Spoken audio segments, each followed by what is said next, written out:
Hey guys, welcome to A Touch of Film. It's that time of the year, all the films I've seen this year, and I break down all of this year's releases and give you my favourite movies of the year, breaking it down to 25, which I do every year. This usually changes, like this list is probably not concrete, but it's sort of correct in a way. It does change, like list rankings, maybe more films I see from this year in 2024 I might add them on here and you see. But if you really want to keep up to date with it, if you are interested, I usually update it on Letterboxd. The link will be down below. But yeah, let's get started into it. First up we have Downfall, directed by Takumi Sato. This is a sort of drama film about a manga writer. He's been working on this series for 8 years. It's just finished, and he's got no ideas for his next work. He feels completely disillusioned. His relationship with his wife is breaking down, and he builds this sort of friendship relationship with a sex worker, I should say. Goes to her hometown, and it's really about his relationship with her, his writer's block, or like he's just he's fallen out of love with manga. He reads it not for the love of it, just out of getting ideas and concepts. It's just like he's at a very low point in his life, but it's really well shot, really great storytelling. Takumi Sato, he stars in it, and I mean, he's just had an amazing few years. And I think he gives such a great performance in this as the lead actor in it. Yeah, really great in this. Yeah, and that's my number 25, Downfall. At number 24 we have Lion Girl, directed by Kurando Mitsutake. Now Mitsutake, I was really got into his work from Maniac Driver, which was this Japanese gialli movie. Really like dark sort of horror movie. But Lion Girl is the complete opposite. It's this colourful, super violent, crazy superhero movie.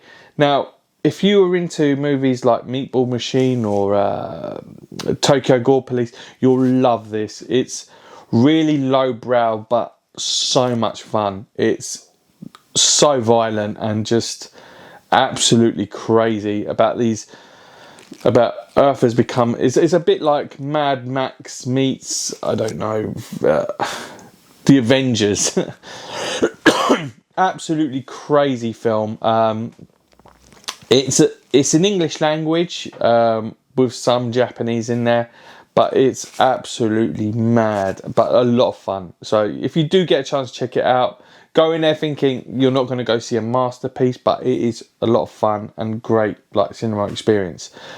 At number 23 we have Hidden Blade, starring Tony Leung and Wang Yibo. This is sort of like a spy thriller set in China just after the Pearl Harbor incident and during an occupied China with Japan. Best way to describe it, people ask me about it, is a Chinese version of Tinker Tailor Soldier Spy in a way. It's about these workers and their revolt in a way, away from the Japanese imperialism, but with so much going on, it's a quite confusing film. If for first watch, you do need to. I watched it twice, and I really loved it the second time I watched it. And Tony Leung is just phenomenal in it. He just gives a great performance in pretty much everything he does. So at number 23, that is Hidden Blade. At number 22, we have All Ears, directed by Liu Jiayin. This is a Chinese film about a eulogy writer. So it's this young writer who sort of fell into eulogy writing from being a screenwriter. his and this film is really like the way his process is, the way he meets all these people, like of the like that knew the deceased, and it's just so personal. And I think the performances in this are just amazing. The main thing is actually the screenplay is phenomenal, and I just love the dialogue in this film. It really just captivated me from start to finish. I really want to watch it again, actually. It's just a wonderful piece of film, and yeah, just the screenplay itself is just so worth watching it again. That is number 22, All Ears. At number 21, we have Sleep. Quite a tragic film. It's one of the last films by Lee Sun-yun, who passed away a few weeks ago. And he's just left us with this amazing film. He plays a husband who suffers from sleepwalking in a way, but he acts out things in his sleep which are quite violent, quite scary in a way. His wife is heavily pregnant, and she's concerned about her safety and her child's safety, and his own safety, really. The things he does. One scene, he tries to jump out of a window in his sleep, which is quite terrifying. It's quite a traumatic film, but absolutely really well shot.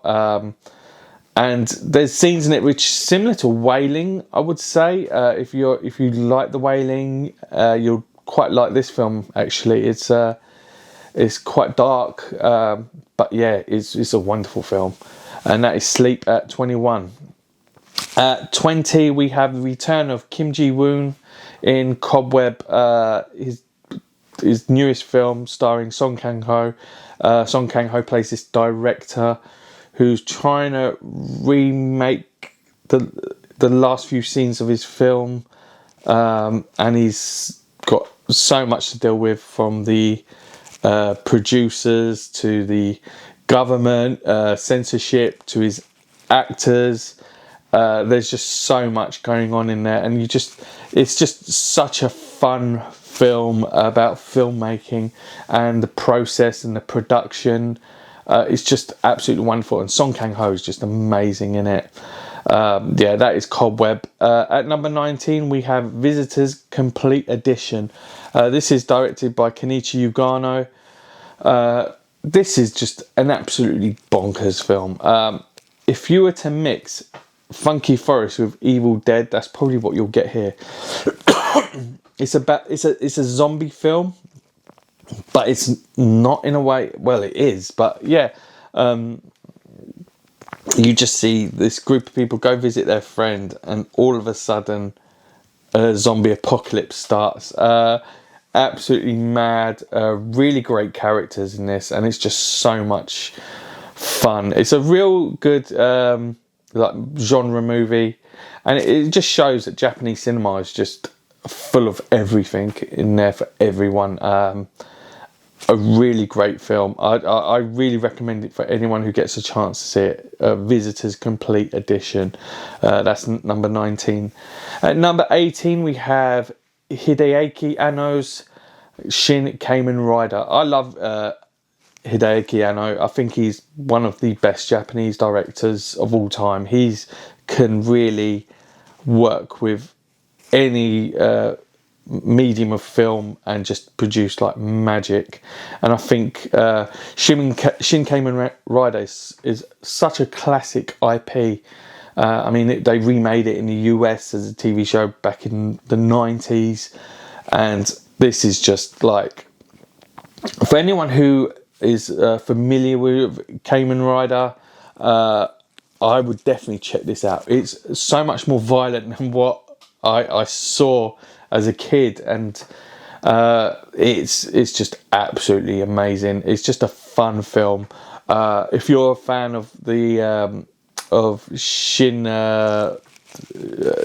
Godzilla, or Shin Ultraman, definitely check it out.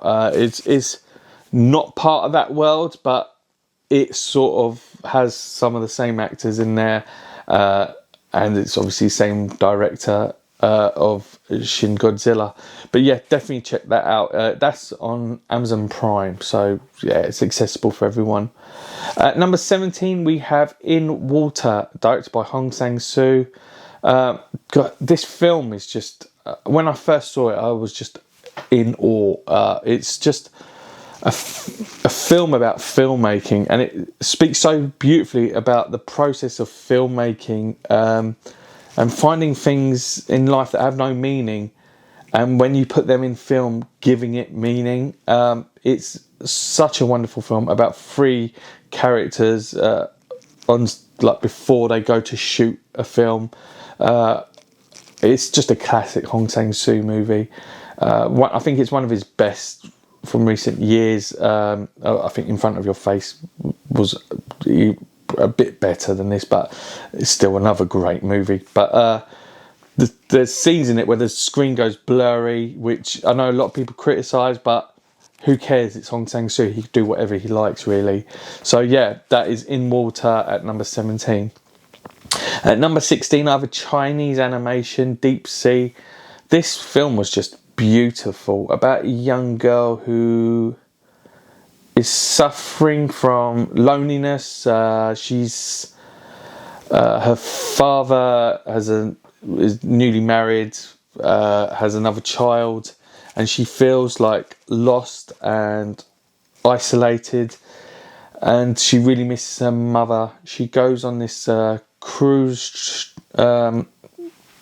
ship and falls into the sea, and there she meets an underwater chef, restaurateur, and it's just such a great adventure she has with them.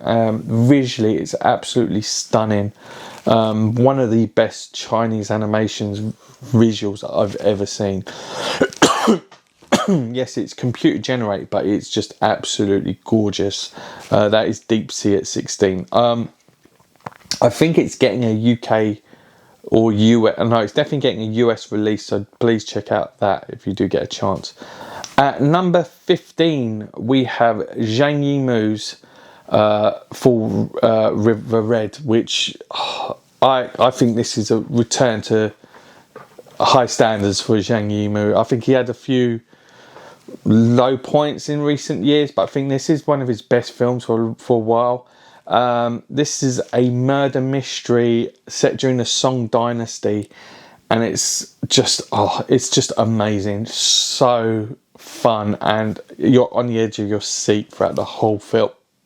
My only flaw with this film is I don't know why he's filming at such a high frame rate, because it just looks less cinematic at points, but still, I think this is just an amazing film. Absolutely loved it. And I think, yeah, he's back to where he was with what was it? Was it Shadow? Yeah, just an amazing fun film. Really worth checking out. At number 14, we have The Beast, directed by, if I say this correctly, Bertrand Bonello, which is a French film starring Léa Seydoux and Georges Mackay. This film was like a bit of a surprise for me. I went to see it at London Film Festival with my friend Dion, who was saying to me this is like going to be one of the big films of the year. And yeah, I was amazed. Léa Seydoux, I think she's one of the best working actresses in the West, in Western cinema. I think she's absolutely phenomenal, and she's amazing in this. This film is quite visual. It's set in like the not so distant future. Emotions, the people can remove emotions, and we have Léa Seydoux's character and this George Mackay's character, and it's just, he plays this different characters throughout the film, which is really interesting. At the end, like, he's this sort of incel type character, and at the beginning he's like helping her. it's such a fascinating film, and absolutely, I was like, I loved it throughout the film. Really visual, and Lisa Seydoux just smashes it out the park. She's just phenomenal in it, and that is The Beast at 14. At 13, we have Only the River Flows, directed by Wei Shujun. This is just a wonderful film. It's a crime thriller about a detective in a small Chinese rural town. Doesn't get a lot of crime, but he is in charge with finding the killer of this elderly lady, and it's just, whoa, it's absolutely phenomenal. He becomes quite obsessed with with finding out who the killer is, and but it becomes a bit of a real proper obsession, to the point where he doesn't feel he's resolved it, and it's just amazing. There's some real great like scenes in there, which are like dream sequences that are just so well shot and just absolutely beautiful. It's quite brutal, this film, but yeah, absolutely amazing. And there's scenes which just make you feel so uncomfortable, but in a questionable way. You really do feel this film. It's just really great film. Hopefully it does get like a Blu-ray release, but I'm not 100% sure on that. At number 12, we have 1%er by Yudai Yamaguchi. I think most people know him from Meatball Machine and Yakuza Weapon. This film is very different from his previous films, those splatter house cyberpunk films. This stars Tak Sakaguchi as a action choreographer who's sort of doesn't like the way that films are being made at the moment, and he wants to make an action movie which sort of has, I don't know, more realism to it, and using his style of martial arts. It's best way to describe it is, this can sound weird, Reborn meets One Cut of the Dead. He goes onto this island, starts filming scenes for his creative processes, and at the same time these Yakuzas come to the island to fight each other, and he's in the middle of it all. A really good action movie, and Tak Sakaguchi is at his best in this film. I think he just performs so well in it. At number 11, we have Keitaro Sakon's Lonely Glory. This is a film about this blue collar, very successful female businesswoman who sort of loses her job but wants to start a business, but she wants her family to sell their family business to fund her business. And you see this selfishness, but she's sort of dealing with trying to the family dynamic within that she has. I really love this film. I loved it more the second time I watched it, and I just love the characters in this. I think it was such a great Japanese indie. I hope it gets a Blu-ray, an English-friendly Blu-ray, because I just absolutely loved it. It's a really good family slice of life film with some funny scenes in it. That is Lonely Glory at number 11. At number 10, we have Ryosuke Hamaguchi's Evil Does Not Exist. This, I really liked it. I know some people didn't like it. I think they've been spoilt with some of his previous films, and I think this is sort of like he pulled it back a bit on this one, about a small village dealing with a corporate company that wants to build a camping site, a glamping site, which will affect their environment and their the way they live, and it's just such a beautiful film, so well shot, absolutely gorgeous film. I don't want to really delve into it too much because I don't want to spoil it for anyone. It's just a lovely film with dark elements in it. At number 9, we have Anthony Chen back after he did Wet Season and Ilo Ilo with Breaking Ice. This is, I think it's actually my favourite Anthony Chen film. It's about 3 young people stuck in a rut, and they build this relationship, friendship, and you really see their own isolation from life. It's absolutely beautiful. But whilst this film is going on, in the background you hear about this manhunt for a murderer, and it sort of feels like this small story is happening around something which is so much bigger. A really great movie by Anthony Chen. Absolutely loved it. I can't wait to get this on Blu-ray. I'm sure 100% it will get a Blu-ray release. That's number 9, Breaking Ice. At number 8, we have Day Off, directed by Fu Tian-yu. This film is so delightful. About a small town hairdresser.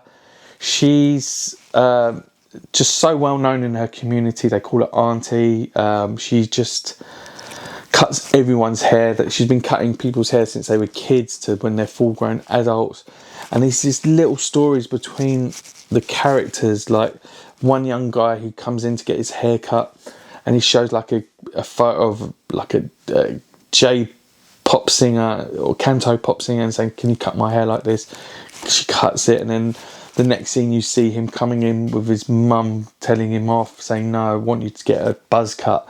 It's so delightful. But the film really involves this hairdresser who's lost contact with one of her clients because she constantly calls her clients and sees how they are, and she finds out that he's really unwell. So she takes a day off, which she never does, and goes to travel to cut his hair. And it's just such a delightful film, and the characters that she meets on the way is just beautiful. And that's Day Off. I really recommend it. I know it's got a Taiwanese DVD. I might pick that up actually if nothing else is released from this. But yeah, Day Off at number 8. At number 7, we have Godzilla -1, directed by Takashi Yamazaki. What to say about this film? This film was... I saw it at the IMAX, and it's probably the greatest cinema experience I've ever had in my life. Godzilla on the IMAX was just phenomenal, but this film is more than just Godzilla. Godzilla is like the secondary character, and the real main characters are the people of Japan and their suffering, because it's set just after Second World War. Their country has been torn apart and they're at 0, and then Godzilla comes and they've gone from 0 to -1, and it's just tragic. It's a film about retribution, and it's just a phenomenal film. It's probably my favourite Godzilla for a long time, and it's just breathtaking in so many ways. There were scenes where I was almost in tears, and I was looking around and people were crying. It was that amazing and emotional. And that is Godzilla -1 at number 7. At number 6, we have The Shadowless Tower. This film just blew me away. It's about a food blogger who is just been given the contact details of his father, who he's not had contact with for quite a while, and he doesn't know how to go about to reconnecting with him. He has bad relations with him, and it's just this amazing film, and everything is set around this white tower, the white pagoda, and it's just absolutely beautiful. It also has the connection he has with his photographer. It's just an absolutely amazing film. Directed by Zhang Lu, who directed Fukuoka. and was it Ode to the Goose? Yeah, just an amazing film. And that is number 6, Shudderless Tower. At number 5 we have Dreaming and Dying. Oh my god, this film was just amazing. Now I know everyone's put Past Lives into their list. This is like Past Lives if it was directed by Hong Sang-soo and had mermaids in it. It's just amazing. It's a love triangle between 3 old friends, and it's just absolutely wonderful. A magical, absurd film, and it's just so beautiful. I really don't want to delve too much into this because I think people should go in there blind. But yeah, Dreaming and Dying is phenomenal, and that's my number 5. And number 4 we have Mad Cats, directed by Reiki Suna.